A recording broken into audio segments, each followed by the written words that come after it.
Assalamu alaikum students. Welcome to lecture number 6 on operations research.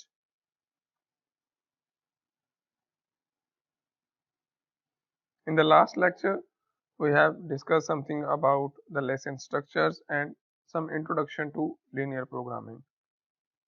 We have also discussed the objectives of this chapter, this particular chapter, that is basically chapter number 2. Last lecture में हम लोगों ने linear programming के हवाले से काफ़ी सारी discussion जो हैं वो लास्ट लेक्चर में हम लोग कर चुके हैं.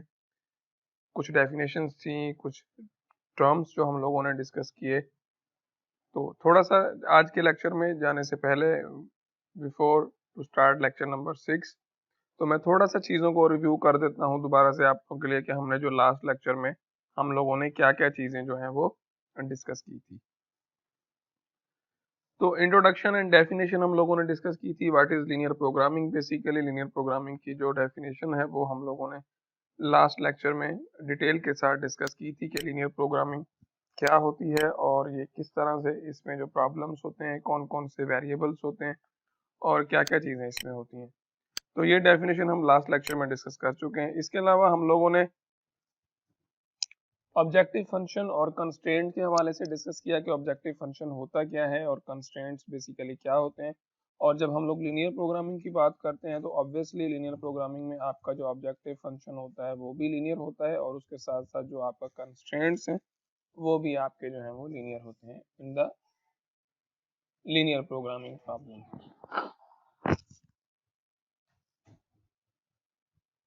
सेकंड था कि जो कंस्ट्रेंट्स हैं यानी कि जो लिमिटेशंस होती हैं हमारी, जो हमारे इनपुट या कंट्रोलेबल वैल्यूज होती हैं, जिसे हम डिसीजन वेरिएबल्स कहते हैं, उन पे हमारे कुछ कंस्ट्रेंट्स होते हैं. कंस्ट्रेंट्स का मतलब है कुछ लिमिटेशन या कुछ बाउंड्रीज होती हैं, कुछ रिस्ट्रिक्शंस होती हैं. तो वो भी जो है आपकी क्या होनी चाहिए, लीनियर होनी चाहिए, जिनको हम लोग फंक्शन ऑफ डिसीजन वेरिएबल्स कहते हैं. और all decision variables must be negative.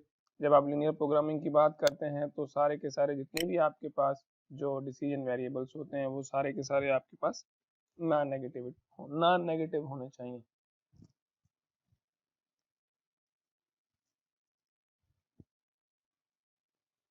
एक एग्जांपल हम लोगों ने डिस्कस किया था जो कि जिसको हमने इन द लास्ट, ये बेसिकली जनरल फॉर्म है किसी भी लीनियर प्रोग्रामिंग के. अगर जनरल फॉर्म की आप बात करें तो बेसिकली जनरल फॉर्म में आपके पास ऑब्जेक्टिव फंक्शन हमेशा मैक्सिमाइजेशन की टाइप का होता है और जो कंस्ट्रेंट्स आपको मिले हुए हैं, बेसिकली ये जो इक्वेशंस आपकी कंस्ट्रेंट्स हैं, इनमें जो कंस्ट्रेंट्स हैं वो सारे के सारे लेस देन टाइप के होने चाहिए. और ऑब्वियसली नॉन नेगेटिविटी रिस्ट्रिक्शंस अगर को देखें अगर आप, तो ये आपकी नॉन नेगेटिविटी रिस्ट्रिक्शंस हैं, यानी कि एक्स और वाई जो हमारे कंट्रोलेबल इनपुट्स हैं या डिसीजन वेरिएबल्स हैं या अननोन्स हैं, वो ग्रेटर देन आपके 0 होने चाहिए. और ये ऑलवेज नॉन नेगेटिविटी कंडीशन होती है आपकी लीनियर प्रोग्रामिंग में.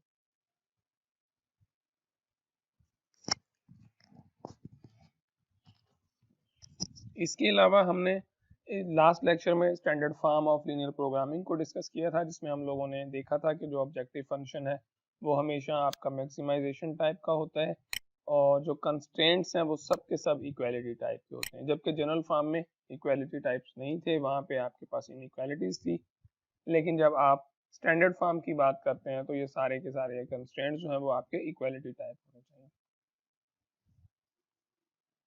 अब बात कर लेते हैं थर्ड कंडीशन की.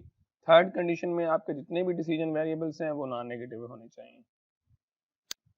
तो ये हम लोग लास्ट लेक्चर में डिस्कस कर चुके हैं. तो यहाँ पे हमारे पास एक जनरल फॉर्म हमें गिवन है और हम इसको चेंज कर रहे हैं. Basically we are going to trying to transform general form to standard form. तो जनरल फॉर्म में हमारे पास एक प्रॉब्लम, हमें जो आपके पास राइट साइड पे है ये हमें जनरल फॉर्म में यहाँ पे मिला हुआ था और अब हमने इसको ट्रांसफॉर्म करना था हमारे स्टैंडर्ड फॉर्म में.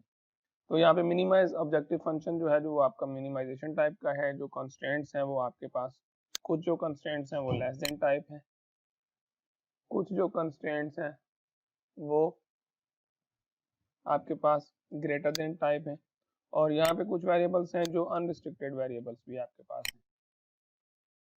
तो इन सब के हवाले से हम लोगों ने सच हर जो काफ़ी सारी डिटेल डिस्कशन हम लास्ट लेक्चर में कर चुके हैं. तो अगर हम स्टैंडर्ड फॉर्म की बात करें तो स्टैंडर्ड फॉर्म में वो कौन कौन से पॉइंट्स हैं जो वायलेट हो रहे हैं वो देखें. जैसे कि पहला पॉइंट, क्योंकि स्टैंडर्ड फॉर्म में आपको पता है हम लोग डिस्कस कर चुके हैं कि स्टैंडर्ड फॉर्म में जो ऑब्जेक्टिव फंक्शन होता है तो मैक्सिमाइजेशन का है, यहाँ पे मिनिमाइजेशन का मिला हुआ है, तो ये पहला पॉइंट जो है वो वायलेट हो रहा है। तो जो सेकंड है हमारे पास कंस्ट्रेंट, जो आप देखें यानी कि जो दूसरी कंडीशन थी कंस्ट्रेंट्स इनइक्वालिटी की होनी चाहिए, लेकिन यहाँ पे जो है वो constraints are of inequality type है, लेकिन स्टैंडर्ड फॉर्म के लिए हमें इक्वालिटी टाइप के कंस्ट्रेंट्स चाहिए। इसका मतलब है ये कंस्ट्रेंट्स को भी ट्रांसफॉर्म करना पड़ेगा। तो जो डिसीजन वेरिएबल्स हैं x2 अनरिस्ट्रिक्टेड है, तो हम लोगों x2 के साथ हम लोगों ने किस तरह से जो था अनरिस्ट्रिक्टेड वेरिएबल के साथ किस तरह से डील किया था हम लोगों ने लास्ट लेक्चर में, वो भी आप लोगों ने देखा और सीखा किस तरह से हम लोगों ने x2 को ट्रीट किया, क्योंकि वो अनरिस्ट्रिक्टेड वेरिएबल था। अब how to transform a general form from standard form, ये एग्जांपल हम लोग लास्ट लेक्चर में कर चुके हैं कि हम लोगों ने ये किस तरह से चीज़ें हैं जो ट्रांसफॉर्म की हैं। तो जो हमारे पास कंस्ट्रेंट्स हैं ग्रेटर देन टाइप्स थे, तो हमने इक्वालिटी टाइप में चेंज कर दिए। हम लोगों ने सरप्लस वेरिएबल्स को डिस्कस किया, स्लैक वेरिएबल को डिस्कस किया, अनरिस्ट्रिक्टेड वेरिएबल को लास्ट लेक्चर में हम लोग काफ़ी सारे डिटेल में हम लोगों ने डिस्कस कर चुके हैं। तो canonical form of linear programming, canonical form जो टुडेज लेक्चर बेसिकली जो आज का हमारा लेक्चर है वो canonical form of linear programming problem पे है। बेसिकली जो हमारा कैनोनिकल फॉर्म होता है वो है क्या, तो सबसे पहले हम थोड़ा सा डिस्कस कर लेते हैं कि what does mean by canonical form of linear programming. उसके बाद जो है हम आगे इन चीज़ों को कंटिन्यू करेंगे कि हमने हमारे पास क्या क्या चीज़ें अवेलेबल हैं। तो कैनोनिकल फॉर्म में आपके पास जो ऑब्जेक्टिव फंक्शन है ऑल द इक्वालिटी कंस्ट्रेंट्स, सारे के सारे इक्वालिटी कंस्ट्रेंट यानी कि वो पहले ही स्टैंडर्ड फॉर्म में होंगे, और जितने भी कंस्ट्रेंट्स हैं, जितने भी ऑब्जेक्टिव फंक्शंस हैं, जितने भी लीनियर प्रोग्रामिंग के प्रॉब्लम स्टैंडर्ड फॉर्म में अगर हैं तो आप उनको कैनोनिकल फॉर्म में चेंज कर सकते हैं, या आप कभी कभी स्टैंडर्ड फॉर्म को भी कैनोनिकल फॉर्म कह देते हैं।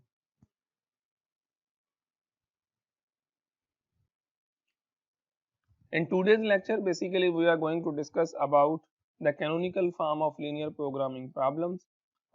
What does mean by canonical form of linear programming? Basically, canonical form of a standard linear programming problem is a set of equations consisting of objective function and all the equality constraints. Or we can say that it's a standard form of linear programming expressed in canonical form. Understanding the canonical form of linear programming is necessary for studying simplex method, the most popular method of solving linear programming problem.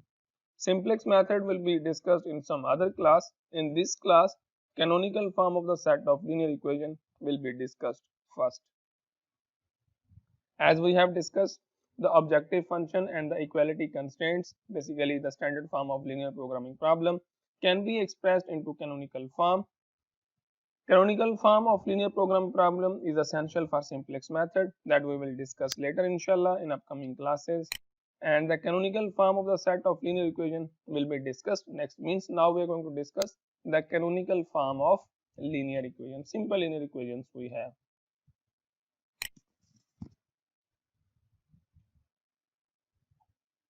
Let us consider a set of three equations with three variables. For ease of discussion, later the method will be generalized. Let us consider the following set of equations. 3x plus 2y plus z is equal to 10, that is a naught, means this is just we have mentioned this equation as a naught, यानी कि हमने इस equation को show किया है a naught के साथ, and x minus 2y plus 3z is equal to 6, इस इक्वेशन को हमने शो किया है b naught के साथ, and 2x plus y minus z is equal to 1, और इसको हमने शो किया है c naught के साथ.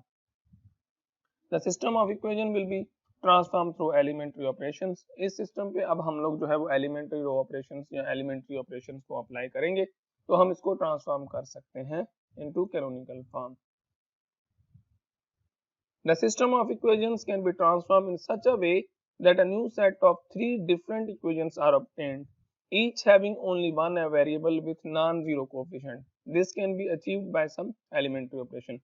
Definitely अब हमने इस पे रो ऑपरेशन को अप्लाई करना है. रो ऑपरेशन को अप्लाई करने के बाद इन द लास्ट जो हमारे पास सोल्यूशन बचेगा, तो यहाँ पे सिर्फ हमारे पास तीन वेरिएबल्स बचेंगे. फॉर एग्जांपल जिस तरह से हमारे पास बच जाएगा x और y और z, तो ये सारा जो प्रोसेस होगा इसमें हम लोग एलिमेंट्री ऑपरेशंस को अप्लाई करने के बाद इसको सिंप्लीफाई करेंगे। The elementary operations basically the following operations are known as elementary operations. Any equation ER is a number of equations. For example, E1 is the first equation, R is equals to 1, R is equals to 2, R is equal to 3. You have different equations. For example, in this case, we have 3 equations, so R is equal to 1, 2, 3. मतलब E1 is equal to first equation, E2 is equal to second equation, and E3 is equal to third equation. Any equation can be replaced by KER, यानी कि आप किसी भी equation में कोई constant number को multiply कर सकते हैं, लेकिन वो नॉन जीरो होना चाहिए। और किसी भी इक्वेशन को आप रिप्लेस कर सकते हैं बाय, यानी कि दो इक्वेशंस को आप ऐड कर सकते हैं। एक इक्वेशन आपके पास ER है और दूसरी इक्वेशन में आपने KES, किसी इक्वेशन को आपने दोनों इक्वेशन के साथ ऐड कर दिया है, where ES in another equation of the system and K is defined as constant, जो कि हम यहाँ पे नॉन जीरो कांस्टेंट को डिस्कस कर चुके हैं। तो ये बेसिकली एलिमेंट्री ऑपरेशंस होते हैं हमारे पास।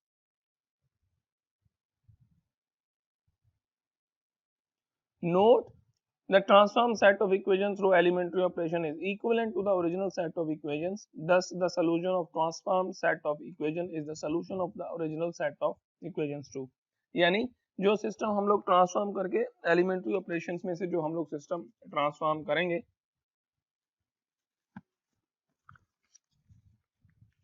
बेसिकली वो जो हमने ट्रांसफॉर्म सिस्टम हमारे पास होगा और जो ओरिजिनल सिस्टम हमारे पास होगा, यानी कि जिस तरह से ये इक्वेशंस हमारे पास जो है इस वक्त, ओरिजिनल से मुराद ये इक्वेशंस है हमारी, जो कि A0, B0 और C0 है। ये इक्वेशन जब हम इनको और एलिमेंट्री ऑपरेशन अप्लाई करने के बाद ट्रांसफॉर्म कर देंगे, तो the solution of transformed equation और इस ओरिजिनल इक्वेशन का सोल्यूशन, यानी कि वो दोनों सेम होंगे, यानी कि ट्रांसफॉर्म्ड इक्वेशन का जो सॉल्यूशन होगा वही सॉल्यूशन आपकी ओरिजिनल इक्वेशंस का होगा। Now let us transform the above set of equations A0, B0 and C0 through elementary operations.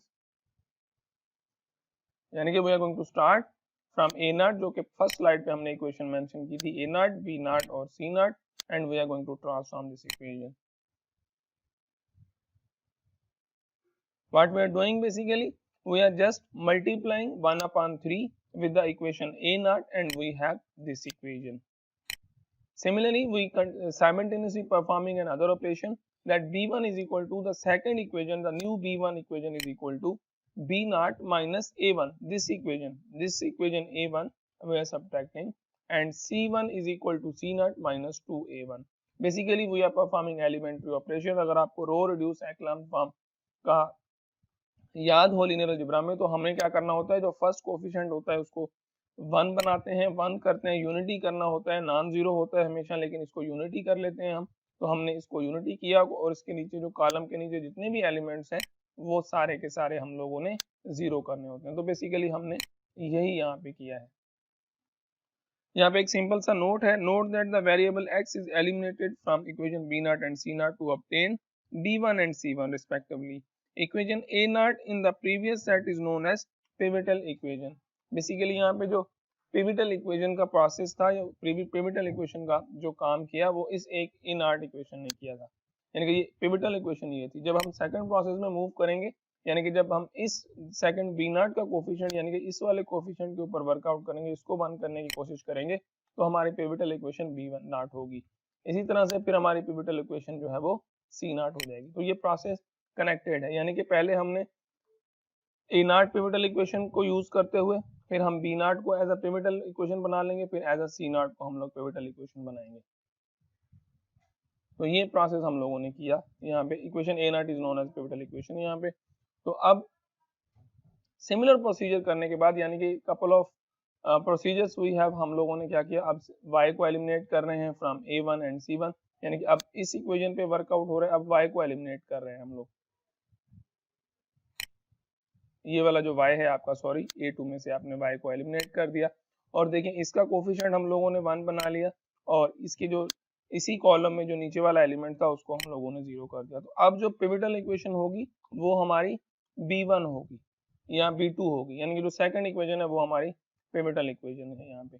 ये प्रोसेस हम इसी तरह से कंटिन्यू करते जाएंगे। आखिरी इक्वेशन में से हम लोग z को एलिमिनेट कर देंगे एंड C2 यहाँ पे जो होगी वो एज अ पिवटल इक्वेशन का रोल प्ले करेगी, जबकि यहाँ पे जो थी वो आपकी जो B1 थी वो इक्वेशन पिवटल इक्वेशन थी।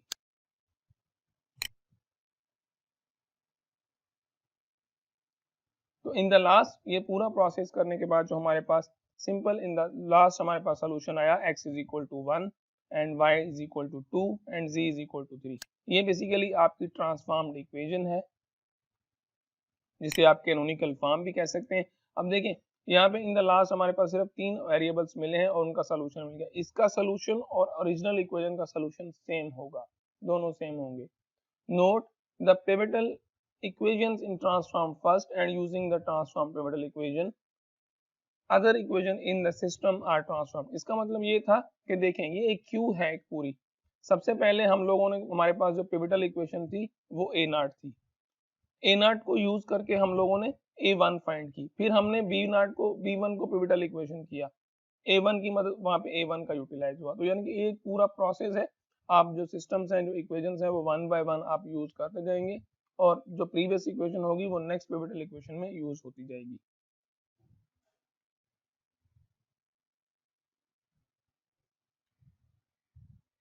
तो ये पूरा प्रोसेस है। thus we end up with another set of equation which is equivalent to the original set of solution। यानी कि हम इस इक्वेशन के साथ एंड अप हैं यहाँ पे हमारा प्रोसीजर जो है वो यहाँ पे एंड अप हुआ है और ये क्या है, ये आपका सोल्यूशन है original set of equation. Having one variable in each equation transform set of equations A3 B3 and C3।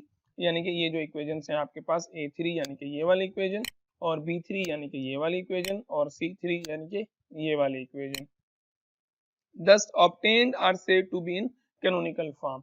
ये जो आपकी इक्वेशंस हैं ये आपकी तीनों इक्वेशन इस फॉर्म को हम लोग बेसिकली क्या कहते हैं कि ये आपका कैनोनिकल फॉर्म है। Operation at each step to eliminate one variable at a time from all equations except one is known as pivotal operation। यानी सब वेरिएबल्स को जीरो करना एक्सेप्ट एक वेरिएबल के फ्रॉम एक इक्वेशन। यानी कि ये वाला वेरिएबल हमने नॉन जीरो रखा है, बाकी इस इक्वेशन में से हमने सारे वेरिएबल कोशिश करके वो जीरो करने होते हैं। तो ये बेसिकली आपका कहलाता है प्रोसीजर जो है वो पिवटल ऑपरेशन कहलाता है। It is obvious that the number of pivotal operations in the same as the number of variables in the set of equations। यानी आपके पास उतने ही pivotal operations होंगे जितने आपके पास क्या होंगे number of variables in the set of equations होंगे। ये आपके पास डेफिनेशन है। Operation at each step to eliminate one variable at a time from all equation except one is known as pivotal operation। तो ये हम लोग अभी डिस्कस कर चुके हैं।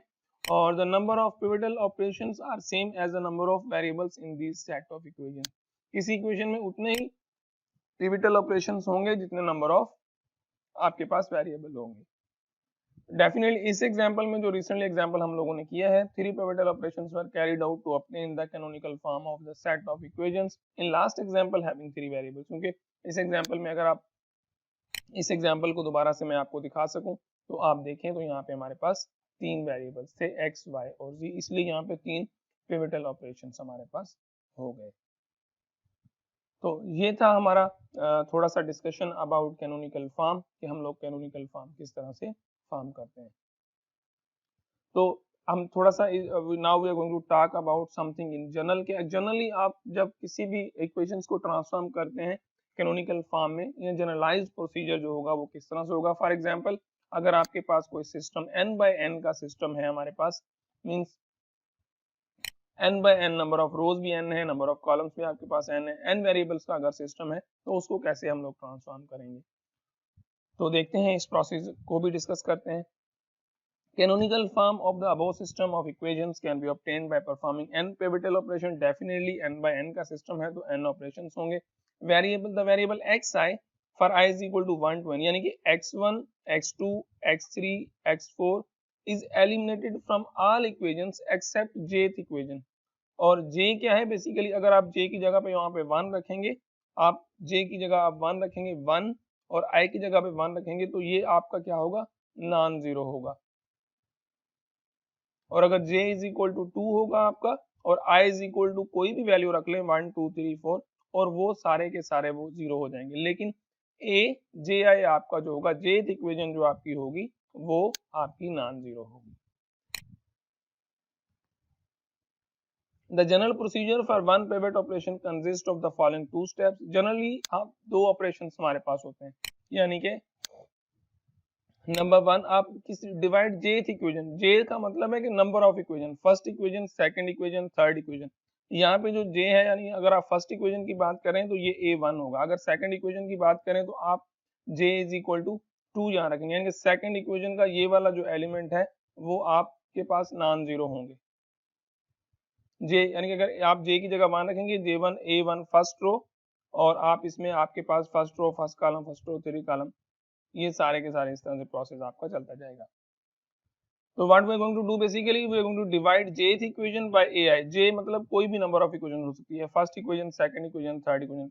अगर फॉर एग्जांपल मैं फर्स्ट इक्वेशन की बात करता हूँ, divide first equation by a1 और i की जगह मैं यहाँ पे क्या रखूंगा 1, तो a11 से हम लोग डिवाइड करेंगे, तो जो new equation set of equations हमारे पास होंगी E dash J is equal to E J, यानी कि जिस इक्वेशन पे आप काम कर रहे हैं, फॉर एग्जांपल अगर आप फर्स्ट इक्वेशन पे काम करें तो E1 अपन AJ1, यानी कि उसका कोफिशिएंट, जो इक्वेशन यहाँ पे आप रखेंगे उसके कोफिशिएंट के साथ आप उसको डिवाइड कर देंगे।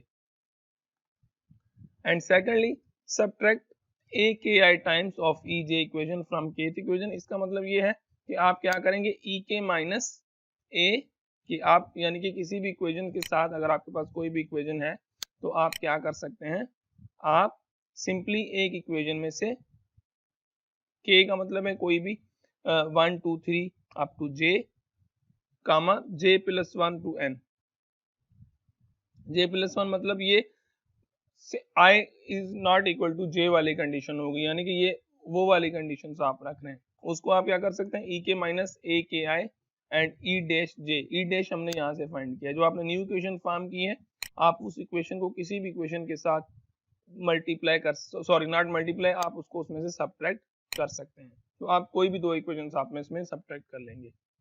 तो ये वाला प्रोसीजर जो है, ये प्रोसेस हम कंटिन्यूअसली अप्लाई करते जाएंगे। After repeating the above steps for all variables in the system of equations the canonical form will be obtained as follows. तो जो फर्स्ट कोएफिशिएंट होगा वो आपका नॉन जीरो होगा, बाकी सारे वेरिएबल्स आपके पास क्या हो जाएंगे, जीरो हो जाएंगे।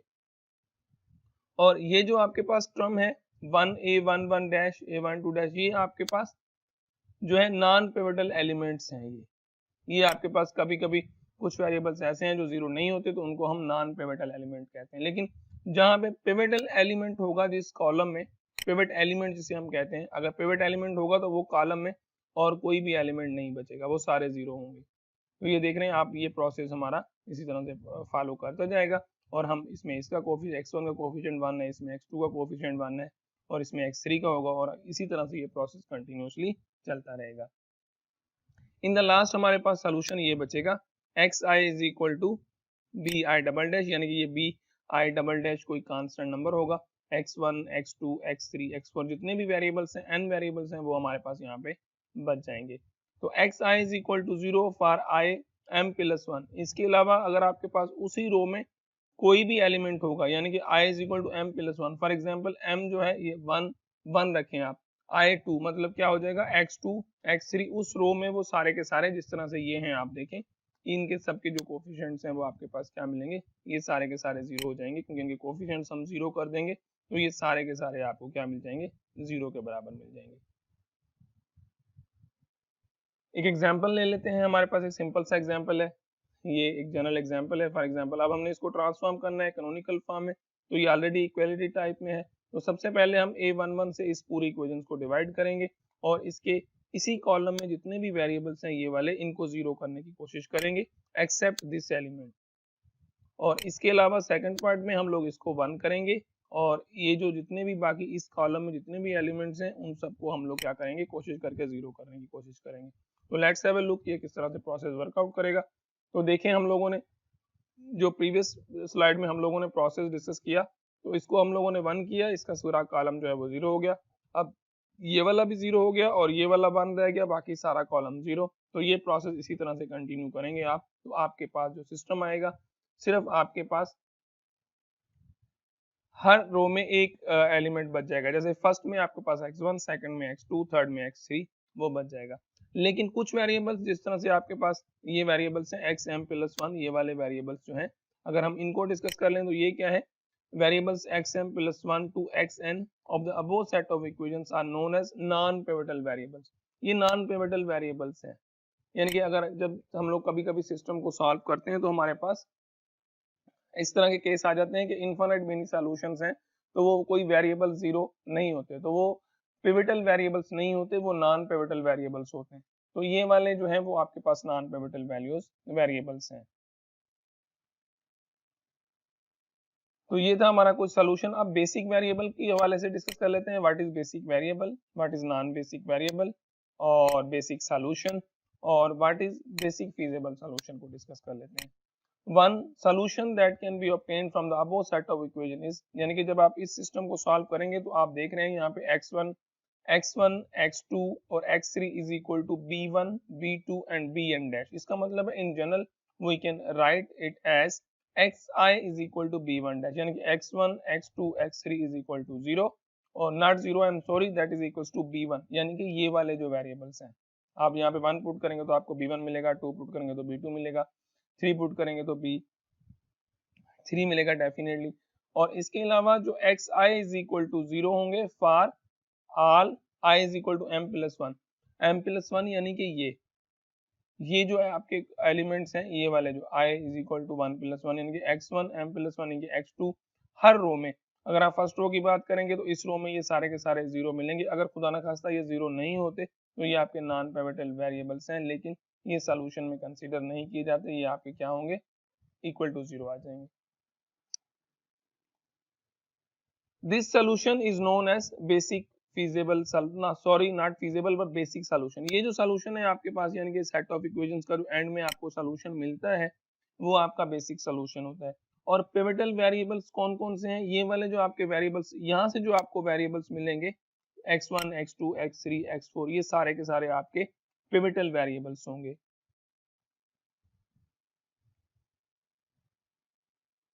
या इनको आप बेसिक वेरिएबल्स भी कह सकते हैं। और नॉन पिवटल वेरिएबल्स कौन से होंगे, xm+1, यानी इसी रो में, फॉर एग्जांपल इसी रो में अगर ये वाला आपका एलिमेंट होगा, यहाँ पे ये खुदा ना खास्ता अगर नॉन जीरो है तो ये नॉन पिवटल एलिमेंट होगा। अगर ये आप रो रिड्यूस एक्लन फॉर्म में करने के बाद ये नॉन जीरो बन जाता है तो ये आपका नॉन पिवटल एलिमेंट होगा। Non pivotal variables are known as non basic variable. जो पिवटल वेरिएबल नहीं होते उनको हम नॉन बेसिक वेरिएबल कहते हैं in operations research. Basic solution is also known as basic feasible solution. जो हमारा बेसिक सॉल्यूशन है, यानी कि ये वाला जो सॉल्यूशन है, ये हमारा बेसिक फीजिबल सॉल्यूशन भी कहलाता है। वो बेसिक फीजिबल सॉल्यूशन इसको इसलिए कहते हैं क्योंकि ये जितने भी कंस्ट्रेंट्स आपको प्रॉब्लम में मिले हुए होंगे उन सबको सेटिस्फाई करेगा और नॉन नेगेटिविटी रिस्ट्रिक्शंस को भी ये सेटिस्फाई करेगा। ये एक थ्योरम है आपके पास, मैंने एक थ्योरम ये लिखा है आप लोगों के लिए कि अगर आपके पास बेसिक फीजिबल सॉल्यूशन किसी भी लीनियर प्रोग्रामिंग का, अगर आपके पास ये वाला जो है वो बेसिक फीजिबल सॉल्यूशन है, for example LP in canonical form, और वो कैनोनिकल फॉर्म में है, तो there exist m indices I is equal to 1 to im are the variables x1, x2, xm such that the columns I is equal to 1 to m are linearly independent। जो columns होंगे वो सारे क्या होंगे, linearly independent होंगे। The other variables are 0 xj, जो आपके columns होंगे वो लीनियरली इंडिपेंडेंट होंगे। xj is equal to 0 for j is not equal to i। शायद आपको यहाँ से समझ में आ जाए कि i not equal to j not equal to i1, तो सब जहाँ पे यानी कि ये आपस में बराबर नहीं होंगे, वो पोजीशंस जहाँ पे i और j आपस में बराबर नहीं, वो सब की सब क्या होंगी, 0 हो जाएंगी। तो ये थी आज की discussion about the canonical form. ये जो लेक्चर था आज का, मैंने इन रेफरेंसेस या ये सोर्सेज हैं जहाँ से मैंने ये लेक्चर कंपाइल किया है।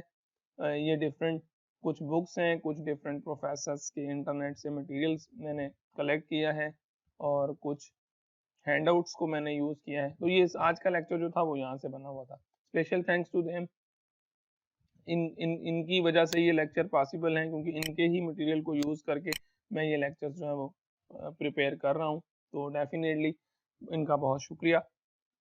तो थैंक यू वेरी मच, आज के लिए इतना काफ़ी है, इंशाल्लाह मुलाकात होगी नेक्स्ट लेक्चर में। थैंक यू वेरी मच, तब तक अपना ख्याल रखिएगा। अल्लाह हाफिज़।